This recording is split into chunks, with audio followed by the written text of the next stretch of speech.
बिस्मिल्लाहिर्रहमानिर्रहीम अस्सलाम वालेकुम। Welcome back to my channel Malika food vision में। आज अपने दोस्तों के लेकर आई हूँ बहुत ही मज़ेदार से चने फ्राई करने की रेसिपी कि मैं इसको किस तरह से बना रही हूँ। क्योंकि अमूमन हम लोग जो बाज़ार से लेते हैं नीम को फ्राई की हुई और चने भी, तो ये बहुत ही मज़े के लगते हैं, बहुत ही मसालेदार। तो ये आज हम लोग इसको घर में बना रहे हैं। तो जी चने फ्राई बनाने के लिए मैंने इस चनों को जो रात को भिगो के रख दिया था अच्छे तरीके से साफ़ करने के बाद, अब इसको मैंने साफ़ किया है और इसके अंदर जो एक्स्ट्रा पानी था वो निकाल दिया और ये बिल्कुल खुश्क हो चुके हैं अच्छे तरीके से। तो अब मैं आपको बताती हूँ कि इन्हें हम लोगों ने फ्राई किस तरह से करना है। तो इसके लिए सबसे पहले जो है मैंने कढ़ाई चूल्हे पे रख दी है, उसके अंदर ऑयल डाल के, ताकि जो है ना ऑयल अच्छे तरीके से गर्म हो जाए। जी तो आप लोग देख सकते हैं ऑयल हमारा बहुत ज़बरदस्त गर्म हो चुका है। मैंने इसके अंदर एक चना डाल के देखा भी इतना गर्म हो गया। तो अब हम लोगों ने इसके अंदर चने ऐड कर देने, सारे ही एक साथ कर देंगे क्योंकि ऑयल काफ़ी सारा है और गर्म भी हो चुका है।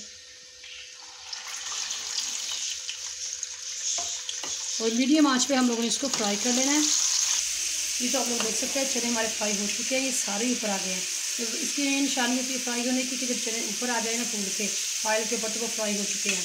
तब इसको मैं निकाल लेती हूँ। जी तो आप लोग देख सकते हैं मैंने इसको बाउल में निकाल लिया और अभी ये गर्म ही है। तो हमने इस गरम में ही जो है ना मसाले इसके अंदर हम लोगों ने मिक्स कर लेने हैं। तो मैं आपको बता दूं कि ये हम लोगों ने चाट मसाला बनाया है घर में, इसमें सारे हम लोगों ने मसाले ऐड किए हैं और ये बहुत ही तीखा सा बनके तैयार हुआ है। इसके लिए हमें अलग से कोई भी किसी किस्म की भी जो है ना लाल मिर्च या नमक ऐड करने की ज़रूरत नहीं है। ये खाली ही बहुत ज़बरदस्त बहुत ही टेस्टी है। तो हम लोग हाफ़ टी स्पून इसके ऊपर ये जो है ना वो डाल देंगे और इसको अच्छे तरीके से मिक्स कर लेंगे। और आप लोग देख सकते हैं मैंने इसको प्लेट में निकाल लिया और बहुत ही मज़ेदार से क्रंची से हमारे जो चने बन के तैयार हुए हैं और बहुत इसी तरीके से हम लोगों ने बनाया घर में, आप लोग देख सकती हैं। तो इसी तरीके से आप लोगों को इसको घर में ज़रूर ट्राई करना है, क्योंकि हम लोग बाज़ार में से भी तो ये निम्को लेने के लिए जाते हैं चने फ्राई। तो इससे बेहतर है कि हम लोग इसको घर में बनाएं साफ़ सुथरे तरीके से।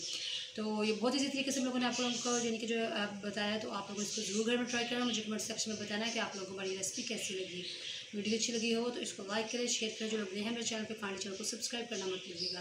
आपकी ढेर सारी दुआओं में मुझे याद रखिएगा। नेक्स्ट वीडियो तक के लिए इजाज़त दीजिए। अल्लाह हाफिज़।